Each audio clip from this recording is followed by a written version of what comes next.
Isang mapagpalang araw na naman nga sa inyo guys. So for today's video, update ko lang kayo sa ginawa nga nating routine para maganda yung maging uwi ng ibon nga natin or bumilis, hindi tumambay kung sakaling isampa na sa club training. So 4 na beses nga lang natin naulit yung pagsa-self training natin or self toss dahil nga sa nangyari na nag-update kagad yung BBC na sasalihan natin na magtotos na nga sila or start na ng club training.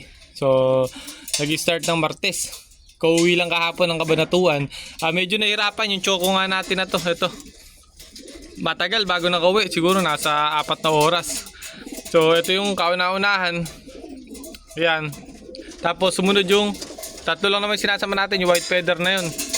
Yung white feather na yun medyo nahirapan din. Siguro 2 oras lumipad. Ito matagal.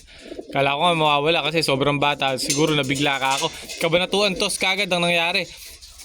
Tapos mamaya loading na naman nila. So kapaparonda ko lang, kapapagpapasok ko pa lang dyan sa mga yan. Ayan, kapapasok lang mga yan. Mag-8:30 na nga. Pinaronda ko ng 7:30. So ayun, matagal rumonda. Ngayon ko lang napapasok yung kauna-unahan nga natin. Sana tuloy-tuloy yung magandang kondisyon nila. So gutom na nga, hindi ko pa pinakakain dahil nag-update nga tayo. Tapos may loading na naman mamaya. Araw ng Miyerkules, bali Webes ang pawala. Munyos kagad, so Kabanatuan. Tatalon yung BBC na club na sinasalihan natin to. Munyos kagad ang magiging hagis nga nila. So napakalayo ng pagitan. So sana wag mabigla ito, lalo na to. Kung yung dalawa lang medyo maganda na may edad.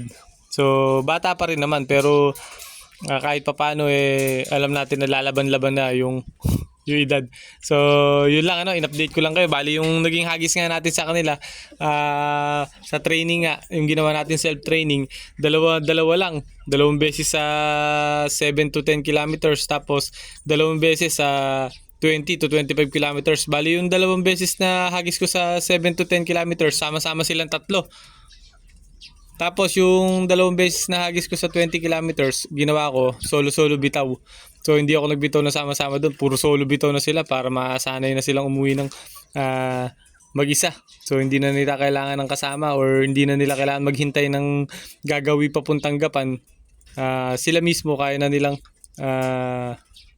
rumekta kahit silang mag-isa lang, So yun lang. Wala pa naman akong binibigay na vitamins dito sa mga ibon nga natin. Kaya lang muna natin na maganda yung ilipad nila ng walang vitamins. So pagka medyo lumayo-layo na, doon tayo magpapasok.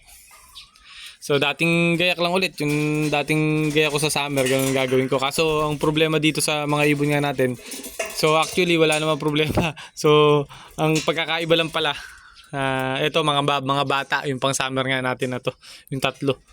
So yung dati kasing ginamit kong pang summer, medyo magaganda edad nun, talagang pang breeder na nga, pwede nang kami breeder. So maaga tayo nagsalang nun. So yan, napakakainin ko nga lang. Tapos sabihin ko sa inyo yung pagkakamali ko nga ngayong south. So meron kasi tayong pagkakamali. So nakita nyo naman yung south natin, gumulong tayo ngayong south. Ngayon lang ako naglipad ng south ng talagang hindi ako nakapagpatawid or hindi ako nagsampa ng ng ibon ng excuse me, hindi ako nakapagsampa ng last lap ng ibon. So actually naman lahat naman ng south na nadaanan natin puro may mga finisher naman tayo. Ngayon lang talaga ako bumagsak ng ganun.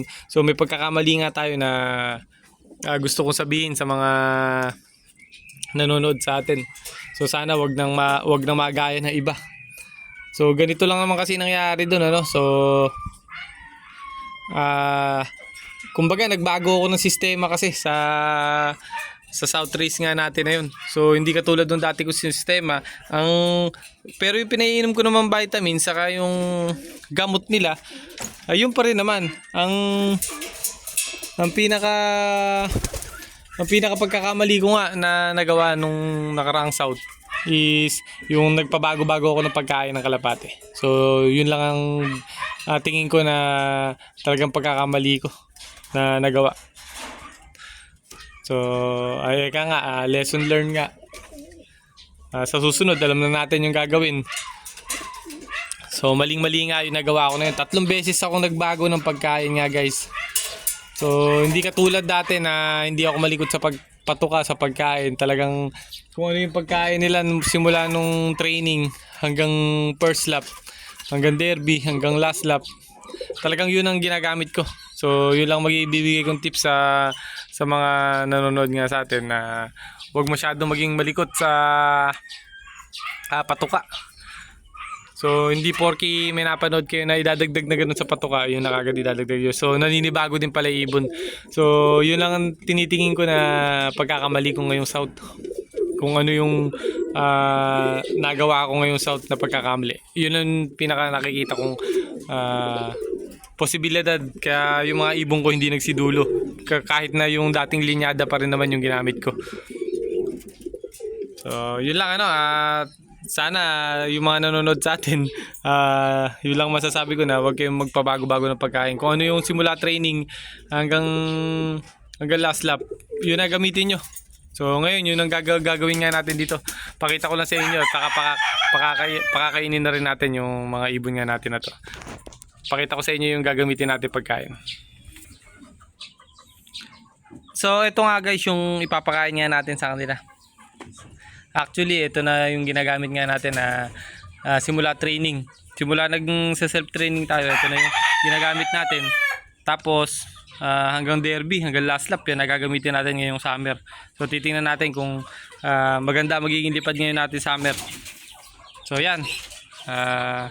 Nag-ibis flyer lang yan. Hinaluan ko ng pellets na Enerton yung hinalo ko dyan. So, yun nga, pakainin na natin. So, tara, samahan nyo ako. So yun, pinakain ko na nga. So base sa experience ko kaya nagkakaganon yung mga kalapati nga natin. Kaya hindi nakauwi nung South race. Pabago-bago nga ako ng pagkain. Tapos tingin ko pagka binago ko kasi naninibago sila sa pagtunaw. So nahihirapan silang magtunaw ng kinain nila. So tapos yung katawan nila nahihirapan mag-adjust. Kaya tingin ko doon talaga ako nagkamali. Saka pabago-bago din ako ng bigay.